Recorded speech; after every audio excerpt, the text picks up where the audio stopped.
Kembali jumpa lagi dengan saya. Semoga Anda semua tetap sehat, semangat, kuat, mendapat berkat dimanapun Anda berada, kemanapun Anda pergi.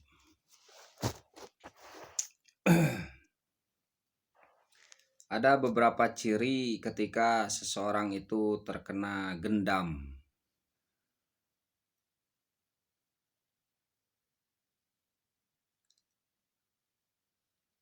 Atau misalkan ya, terkena pengaruh buruk. Atau terkena gangguan roh jahat, semangat jahat,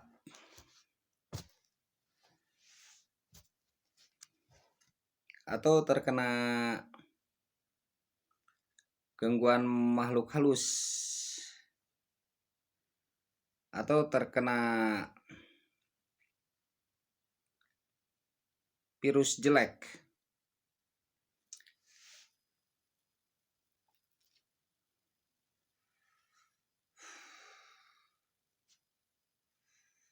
Ada beberapa ciri.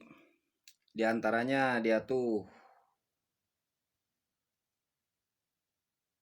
datang mulai sifat malas. Sifat malas mulai muncul. Mulai muncul sifat malas karena dirasakan badannya tuh berat.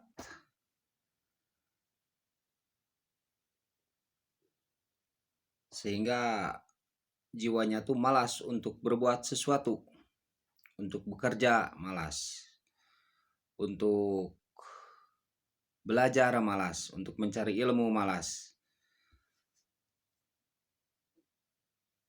Karena seolah-olah badannya tuh berat. Seolah-olah ada yang menindih badannya tuh. Ada yang naikin badannya tuh. Terkadang pundak sebelah kanan, terkadang pundak sebelah kiri. Itu akan terasa berat.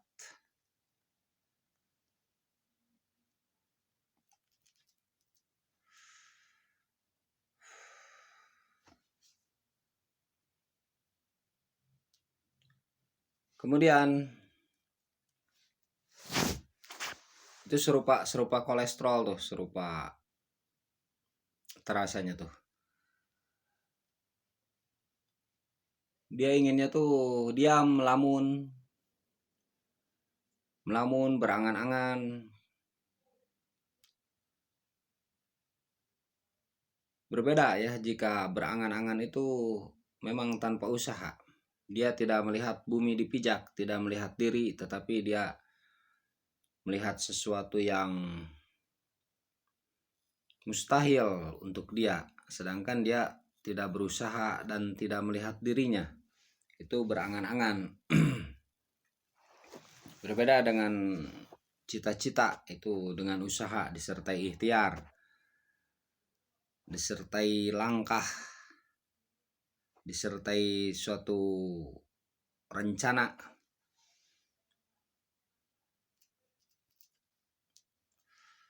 Kalau angan-angan tidak. Pikirannya itu diliputi angan-angan.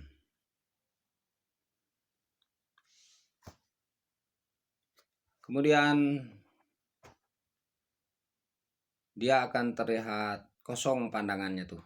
Kosong pandangannya.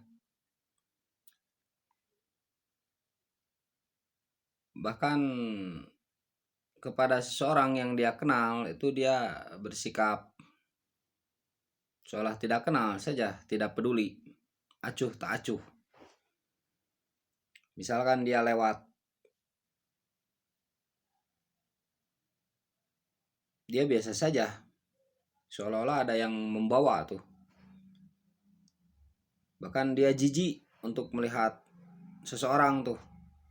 Terkadang begitu.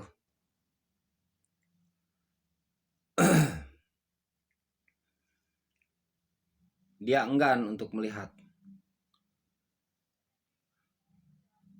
seseorang yang bahkan dia pernah kenal, yang dia pernah ditolong olehnya. Dia tidak mau melihat itu. Malas saja.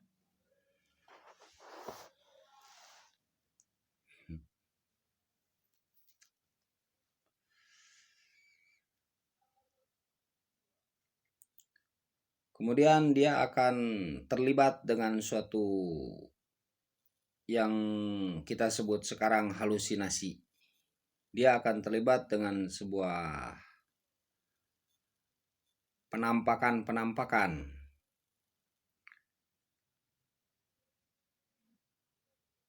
Seperti misalkan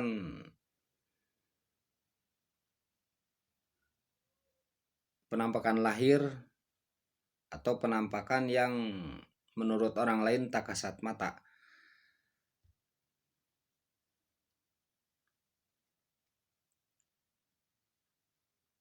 Atau halusinasi.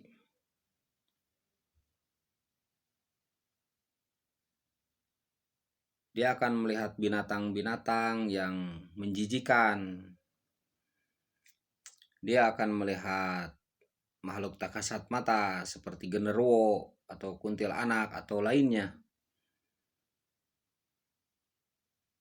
Saya suka merinding kalau bicara itu. Mungkin dia dekat. Suka merinding.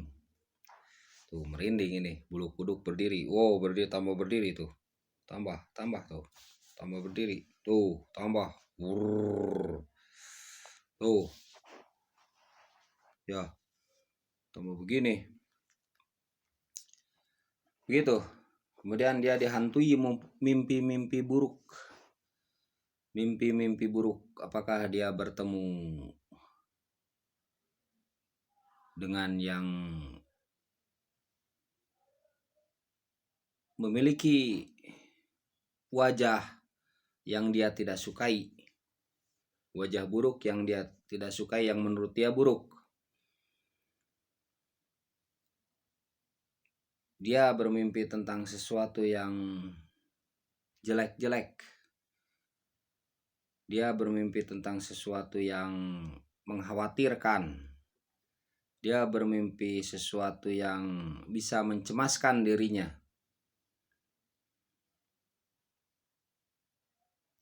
Seperti bermimpi kalajengking, bermimpi ular yang tidak ramah terhadap dia, atau bermimpi genderuwo, atau bermimpi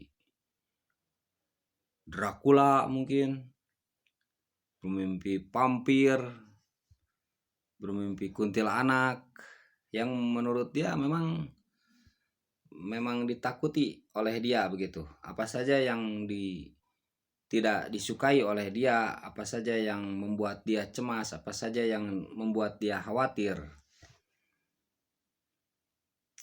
Yang secara umum mimpi tersebut disebut mimpi buruk. Begitu.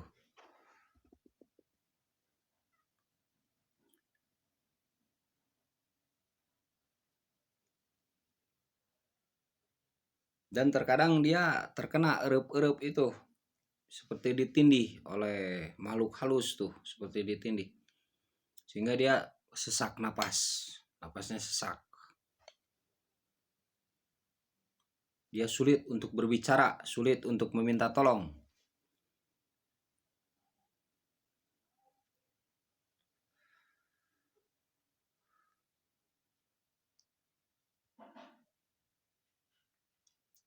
Kemudian dia ketika berjalan tuh seperti selalu ada yang mengikuti. Selalu ada yang menghantui.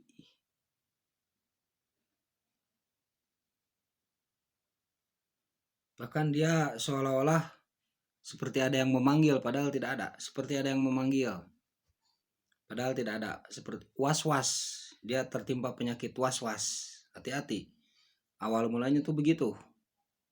Was-was. Penyakit ragu. Keraguan muncul dari dalam dirinya. Sehingga keraguan itu merusak apa yang mesti dia kerjakan, merusak apa yang mesti dia cari. Dia bimbang. Dia tidak tahu apa yang harus dia lakukan. Dan itu semua Tidak disadari, terkadang tidak disadari.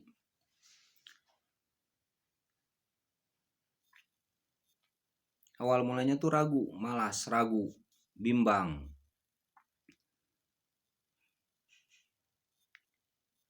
Karena bimbang itu dia mendapatlah penyakit lupa.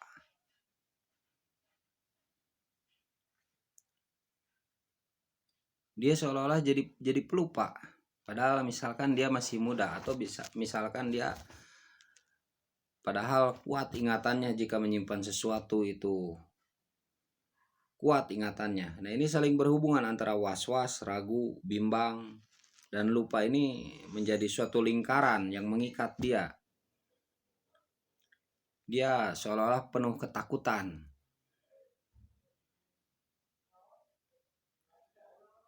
Dari situ semua, ketika dia bersikap, maka cerobohlah dia. Gampanglah terpengaruh, gampanglah ditipu daya.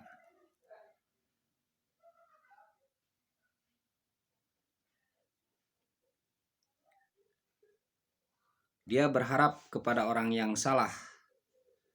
Dia menyimpan harapan kepada orang yang salah, sehingga dia tertipulah. Karena kekhawatirannya, karena ketakutannya yang dia miliki.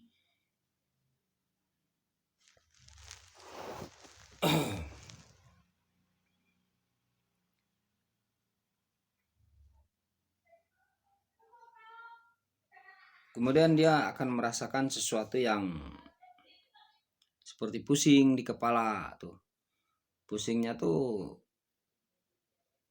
tanpa sebab. Misalkan seperti saya pusing karena misalkan pagi-paginya nggak makan nih, kena angin, pusing. Kita sadari, oh tadi pagi tidak makan, masuk angin. Itu kan ada sebab yang langsung begitu ya, langsung pusing. Kalau saya begitu, kalau tidak makan tuh begitu. Nah, ini tidak atau kehujanan ya, kehujanan pusing lah. Ini tidak. Terkadang pusing berat, kepala tuh berat. Bukan, terkadang orang tuh jadi 2, jadi 3, jadi 4, jadi 5, seolah-olah jadi banyak. Jadi banyak.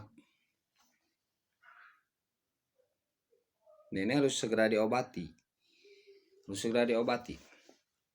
Dia harus menguatkan spirit, menguatkan jiwanya. Mesti dibentengi.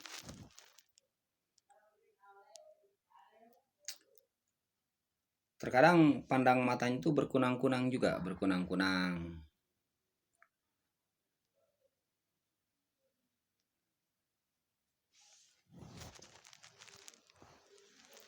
Jika begitu, Anda mengalami begitu, itu mesti ditangani kepada ahlinya ya.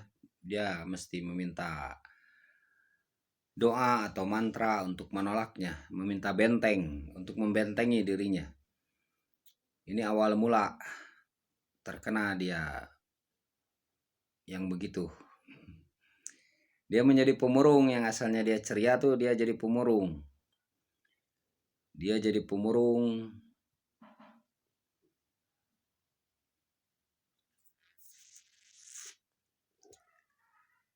Dia seolah nantinya tuh jadi bukan dirinya. Dia lupa. Itu nanti-nantinya. Nah, ini saya hanya awal mulanya tuh begitu, biasanya begitu. Sehingga Anda mesti waspada. Waspada itu perlu. Bukan saya menakut-nakuti, tapi biasanya cirinya tuh begitu. Biasanya. Nah, jika Anda mengalami begitu, Anda mesti datang ke ahlinya yang biasa menangani hal seperti itu ya. Semoga sehat selalu untuk Anda semua dan tetap waspada. Bentengi diri, segala sesuatu bisa terjadi. Oh ya, dan dia memiliki rasa buruk sangka terhadap orang tuh. Memiliki rasa curiga terhadap orang. Sehingga ketika dia curiga terhadap orang, dia menyimpanlah harapan yang salah. Padahal orang ini itu baik niatnya. Karena penampilannya begitu, Kadang dia melihat dari penampilan saja, tidak melihat dari nurani, tidak melihat dari mata hati. Karena tertutup, mata hatinya tertutup, mulai ditutup itu. Tertutup sekali tidak, tapi mulai ditutupi, mulai seolah-olah begitu. Akhirnya dia menyimpan harapan kepada orang yang salah. Itulah suatu kecerobohan dari buruk sangka itu. Sehingga kita jangan buruk sangka terhadap seseorang ya. Waspada perlu, tetapi buruk sangka juga mesti dihindari. Semoga untuk Anda sehat selalu, dan seperti yang tadi saya utarakan itu, Anda mesti datang ke ahlinya jika mulai terasa begitu, atau Anda mesti segera menyadari diri, mengoreksi dan merubah cara pandang. Semoga sehat selalu untuk Anda dan mendapat berkat. Amin.